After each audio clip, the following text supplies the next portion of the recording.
It's the Mike Francesa podcast on the Bet Rivers Network.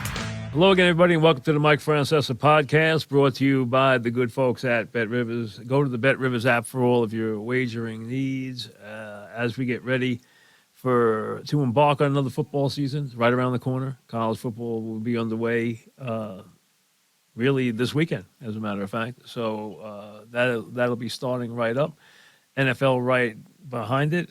So for all of your wagering needs, go to the Bet Rivers app for everything that you need, and we'll have some stuff to talk about that we'll be doing in the football season, but we will do that in the next couple of weeks after Labor Day. Now, all right, it has reached a point that none of us expected it to reach. Okay, it has gotten kind of crazy. The Yankees have just completely collapsed here. I don't even know why Boone fields questions about the postseason. I mean, it's almost comical. But here they are, having now lost 8 games in a row, 9 out of 10. They are 60-64. 60-64. You have to go back a while to the last time the Yankees, 124 games into the season, were under 500. 8 straight losses. They've been outscored badly. They've been embarrassed, swept by the Red Sox. And here's the thing now. I mean, this is what it's come to. I'm watching this game because I travel a lot this week, but I'm back here today in New York, and the post-game analysis was almost like, hey, the Yanks put up a good fight. They might have gotten, ripped off or screwed by the umpires. Hey, they shouldn't have done this. They shouldn't have done that. The umpires made a bad call. They made a bad ruling. Hey, the bottom line is we're talking about the Yankees. We don't talk about moral victories. We don't talk about that they fought hard. These are the Yankees. I mean, that's what it's come to. No one even acts like they're the Yankees anymore. I mean, now we're in the moral victories for the Yankees. That's how the post-game analysis is going to be handled now? Moral victory. Well, they did fight. They rallied. I thought the game was over, when it's 5-2. I can't believe they made a comeback. I mean, give me a break. Do you realize the level that they have sunk to? Do you realize the level, how poor their players? Do you realize how badly the players have performed? Do you realize how inferior the players they're putting on the field are? They are awful. I said 6 weeks ago that this is the worst Yankee offense since Stump Merrill. Hey, it's not even a question. And while everybody is fixated on the call and making a big deal about the call, how about the fact that the Yankees can't get a big out late in the game? I told you all year I didn't trust the bullpen. The bullpen has completely fallen apart in big spots like I told you they would. Number 2, nobody mentions the fact that they had first and second in the bottom of the 9th and Judge up. And he struck out. And then Torres up and he struck out. And Boone left himself with 2 men on base and nobody on the bench who could pitch hit for Mr. 098, who is now Mr. 095. Why didn't he, if LeMahieu had to come out of the game after he got hit, why didn't Boone pinch run a pitcher? It's the backup runner on the base path so that he'd at least leave himself Cabrera to come up. Now, I'm not a big Cabrera fan, okay? He's not any good either, but he's better than Mr. 095, who you cannot leave up in that spot, but the Yankees had it because they didn't have anybody else to hit. And he knew he was going to run into him at the end of the game the way it was working out. Why did he not save Cabrera and put a pitcher in the run if LeMahieu had to come out of the game? But they had first and second, bottom of the ninth, down a run, and strikeout. Judge, Torres. All right, listen, you can't ask Judge to do it all himself. Torres has already had some hits in the game. The bottom line, though, is that's what happened in the bottom ninth. They couldn't get a big hit.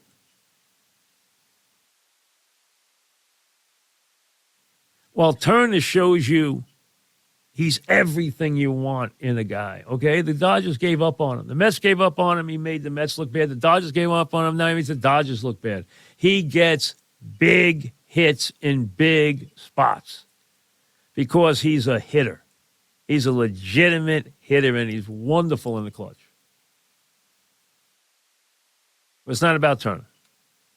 It's about the ineptitude of the Yankees at 60 and 64. And, you know, when Boone was asked today, and I understand the storyline is, hey, you want Boone. Now, I know what John Heyman, I heard John's voice. I know what John's getting at there. He wants Boone to say they're done. I understand. That's the story. If he said they were done. Boone's not going to say they're done, but he did say, hey, let's not talk about, you know, down the road or getting a winning streak. Let's try to win a game. Let's try to come in here and win a game. That's what it's come to now. Let's try to win a game. 8 straight losses. You know, today, when you looked at this, as the Red Sox walked into Yankee Stadium and swept the Bombers in, you know, really ugly fashion, swept them 3 straight games. I was looking at this today. The Red Sox today had 1, 2, 3, 4, 5, and I'm going to count Duval, who's just a notch under. 6 guys who had OPSs above 8 in the lineup. The Yankees had Judge. They started 1, 2, 3, 4, 5, 6, 7 guys who had OPSs under 7.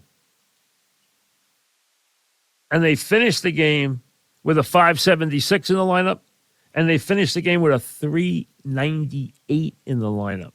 And that's Mr. 095 who made the last out. He did hit the ball, so let's, you know, thank for, you know, the Lord for small favors. He did hit the ball. He did hit a fly ball to center field. So he didn't strike out the side in the 9th. But that is how bad this has gotten. They have so many players, and I haven't wanted to name them by name because I don't want to do that to some of these guys. But let's be honest.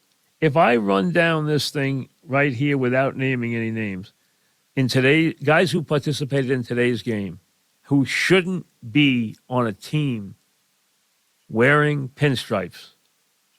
1, 2, 3. At least 4 in the lineup who saw action today in the lineup, who do not even deserve to be on the team. Forget the fact that they have to rely on guys who should be utility players as key components of the team now. And then what next is going to happen is this. They're just going to shut Judge down for the season. Because if rest is what is needed, surgery's out. If rest is what is needed, and you're worried about this becoming a chronic injury, which the specialists have said it could become if it's not handled right, why would you still send him out there? So I expect him to get shut down sometime pretty early in September because there's no reason to play him. I mean, you want to say things like they they quit or they're not trying. They're trying. Don't buy that they're not trying. They're trying. They're just not any good. They just don't have the ability that we have come to know as Yankee players. I mean, it is, the Yankees used to have in their halcyon days of the, late 90s into 2000, they had a lineup so deep that they had a guy batting ninth who had 90 RBIs. They don't have a guy on the team who could get 90 RBIs now. You could add up you could add up 5 guys in the lineup, they still wouldn't have 90 RBIs among them.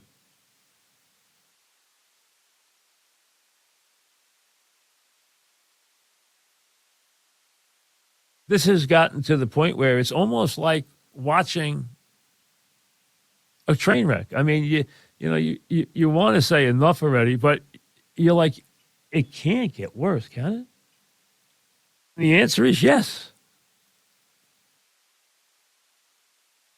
They are, I believe, 6-16 since Judge came back. Everyone's waiting for, when Judge comes back. Watch what happens when Judge comes back. They're 6-16 since he's come back. They have a lot of pitchers on the shelf. They brought in pitchers who had bad arms. They have a habit of bringing in pitchers that have bad arms. You have to stop throwing millions and millions and gazillions of dollars at guys who can't pitch. But they continue to do that. This team is old. As the sport gets younger and more athletic, they get older. It is old. In some spots, it's decrepit. And it is terribly put together. There is no left-handed balance. There is no table setters. There is no leadoff hitter. And there is not a closer. There's good arms in the bullpen, but there's not a closer. And I kept telling you that all year, hey, they're a group of guys who on a given day can pitch well, but they aren't going to get the big out.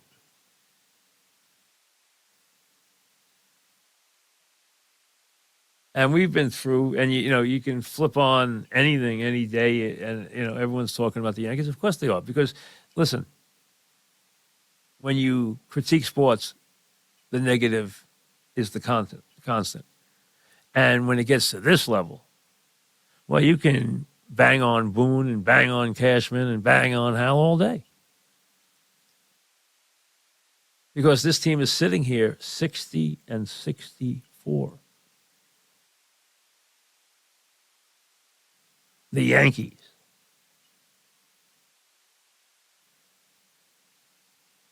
And they make you just shake your head.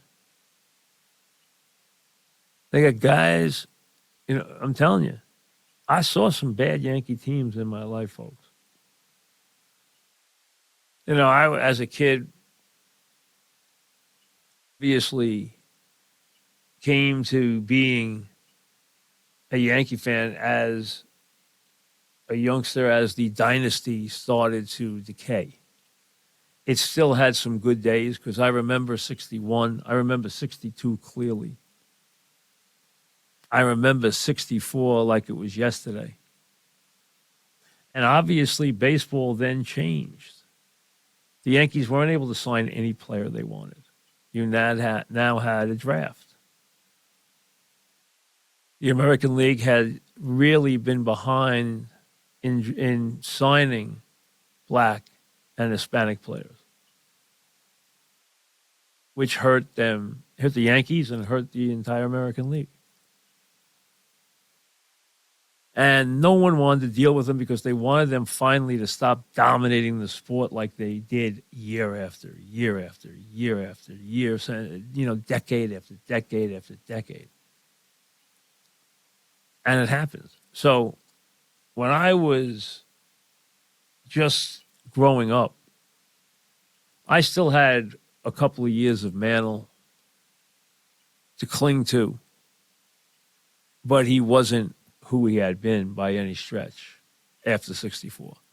He had his moments in 66, but then there'd always be that pulled muscle or that time on the bench. And then 67, 68, he hung around for the money. We know that. They used him. He hung around for the money. Hit 236. This was Mickey Mantle hitting 236. If Mantle had retired after 64, his whole PS for his career would have been over 1,000. Over 1 point, we call 1,000, 1.0, which is an incredible career. That's how proficient he was. And then those last 4 years dragged down his batting average, dragged down some other numbers, did allow him to hit 536 homers. But I watched those teams decay, and I watched them finish last. Then I watched them try to build around Bobby Mercer and Jerry Kenny and Thurman Munson, and then make the trades that would lead towards 76 with the Indians, and bring in Nettles and Chambliss and guys like that, and turn the Mercer-Bonds trade into Mickey Rivers and Ed Figueroa. That led to championships. I remember, and we all, maybe some of you remember the Stump Merrill years. Then you're not going to remember the Horace Clarke years. You're not going to remember the late 60s years. You're not going to remember the lean 70 years when the Yankees, even if they were playing well, would be scared to death if the Orioles came to town. I mean, the Yankees could be playing well. They could be running through a great time, and then the Orioles come to town and just embarrass them.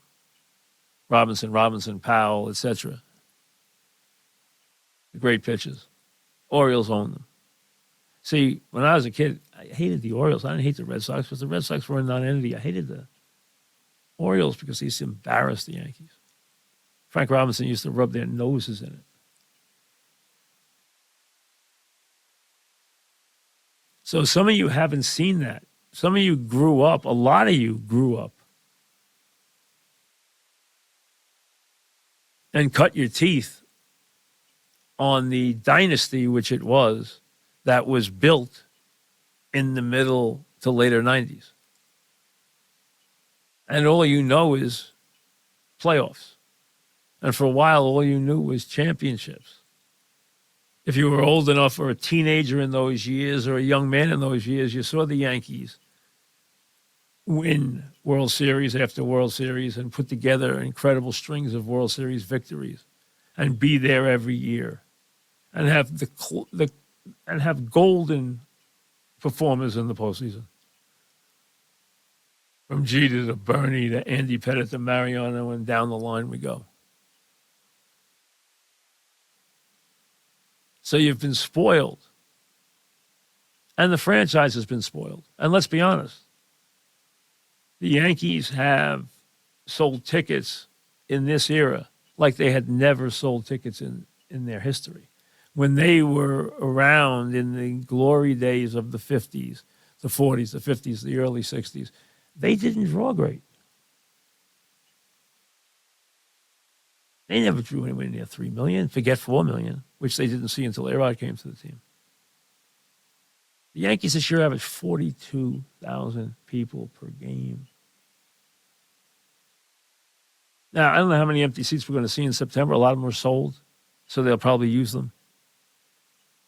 But there'll be empty seats, and attendance will start to fall off. It's just logical. It would be much worse if the Mets were good because they'd have an alternative. And they would take this alternative. This is a now town. This is a happening town. This is an event town. So if the Mets are in the postseason, they're going to flock to those buildings. Wall Street's going to flock to those buildings. New York's going to flock to those buildings where they're going to get October excitement. Remember, the 86 Mets, they were big. Those guys had a grip on the town. So it's not that long ago where the Mets actually did have a grip on the town. They had it in the 60s, late 60s. They had it at different periods, and they had it in the 80s. But then the Yankees went to a level in the 90s, and their brand became synonymous with victory. They became the franchise again. And that has been there year after year. So the Yankees are making money, folks. They're making it hand over fist. That's not the issue. Could they spend more? Oh, yeah. Do they want to? No, they don't. They want to play this game differently now.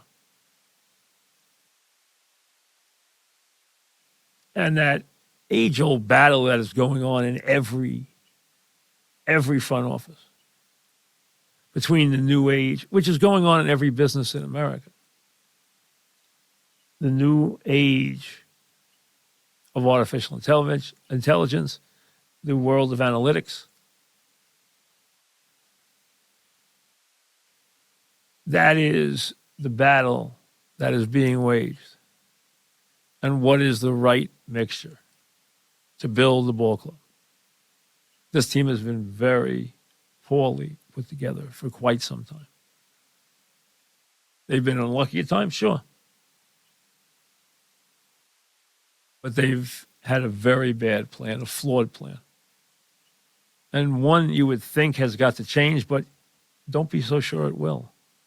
They've been extremely stubborn in recent years, despite really accomplishing very little. 2009, and remember the money they spent going into 2009. It was extravagant for that time. 2009 is a long time ago. A very long time ago.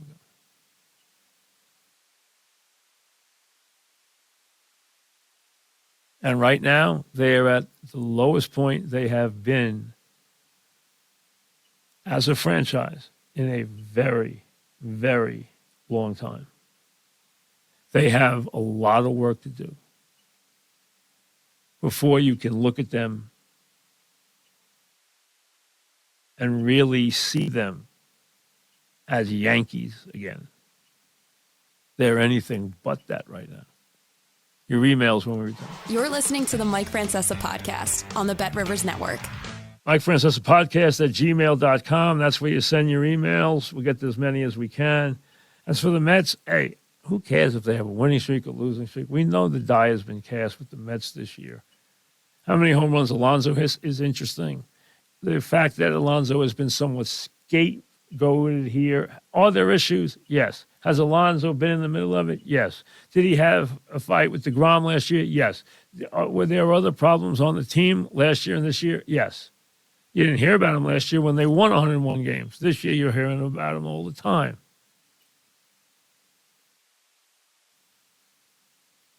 If Alonso goes, he better go for a hefty ransom. If he doesn't, keep him. 40 home run hitters don't come around very often. I know there's a debate about whether or not Rodgers should see the field for the preseason game. I will deal with that when we get a little later into the week. I'll keep this to baseball and the emails tonight. All right, Richard, bigger disappointment in 2023 Yanks or Mets? Good question. Despite the Mets spending and the level of ineptitude and how early they called it quits, I still think it's the Yankees.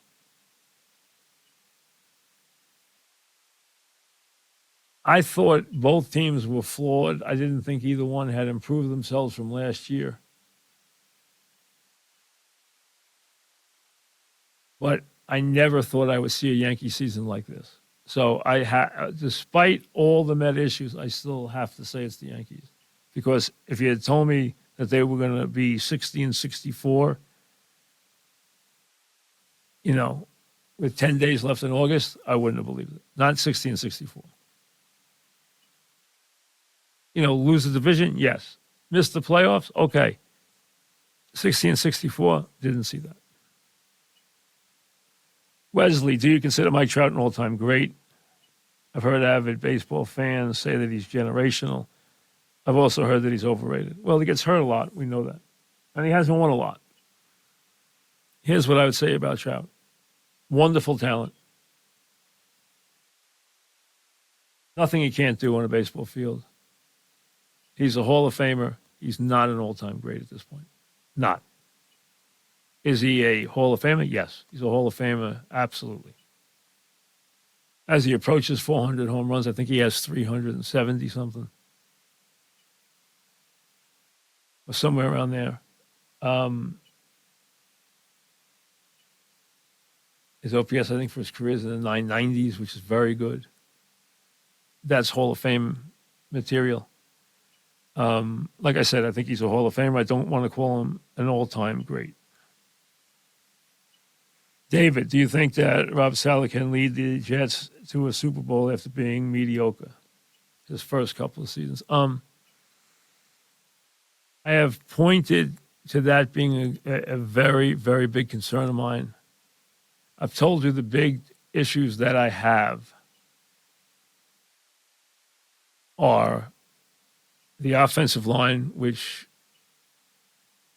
just scares the heck out of me. And you've seen now where Green Bay has said that their talented tackle's going nowhere.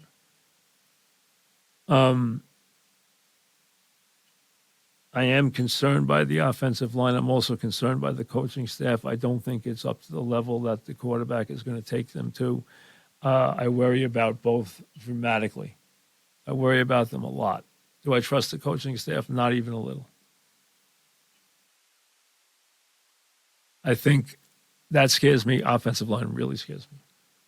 I'd like to see them do something to improve this offensive line, scour where they can make a deal, how they can get their hands on some depth, and depth that could play.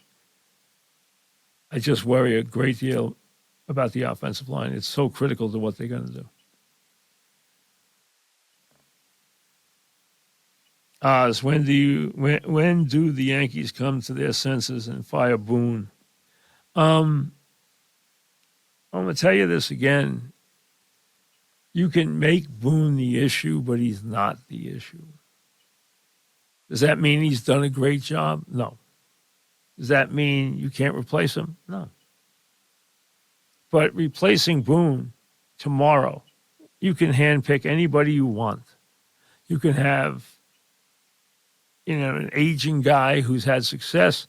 You can have one of the guys who's been a regular winner that is on the scene right now. You can have anybody you want. And if you tell me I plugged in the manager, how much better are we? I'm going to say very little. That's not going to make you that much better.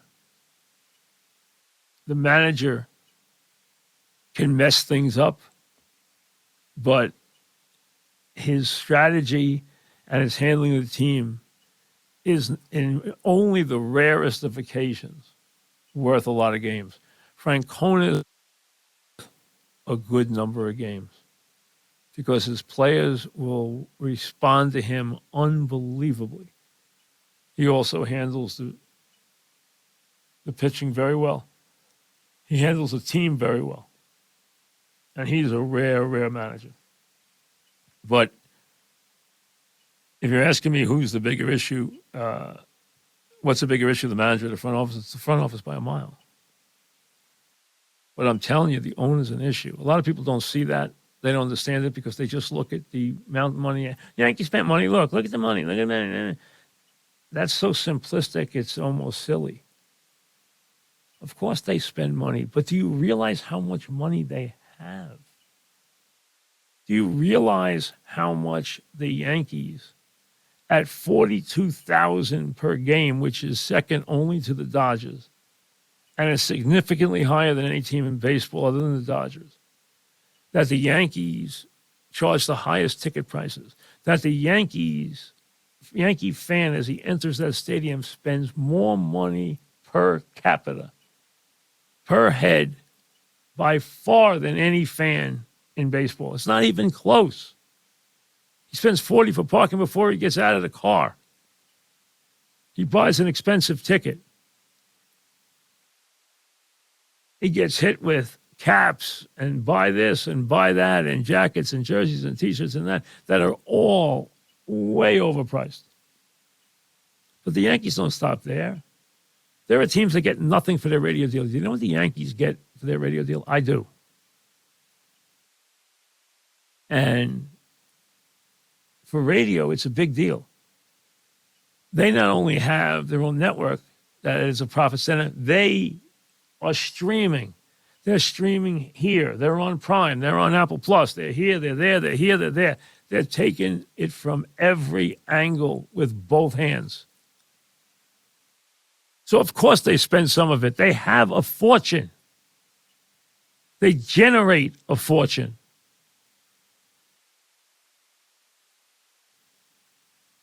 Could they comfortably spend more? Absolutely, if they wanted to. You can't just look at the number and say, oh, look at the Salary Cap. The Yankees are right here. Of course, they're doing everything they can. The Yankees aren't doing everything they can to win. That really is nonsensical. But you have to understand how many revenue streams they actually have. They have them all over the place. And they're even selling the uniform now. They never stop. Eric, do you think the Giants' offensive line is good enough to protect Jones this year? Yes. Yes. Still a little green in spots, but yes. And let's be honest, Daniel Jones's legs are a very big part of his ability to run a team. He throws a good deep ball. The head coach has cut out a lot of his bad throws and his interceptions, which is critical. That's coaching. But his legs are an enormous part of what he does.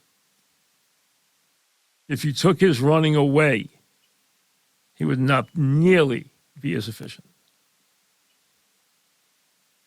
Rob, I know Judge is great, but he's just as much a problem with his injuries. Part of being great is being on the field. Well, listen, that is true. You have to be there to be great.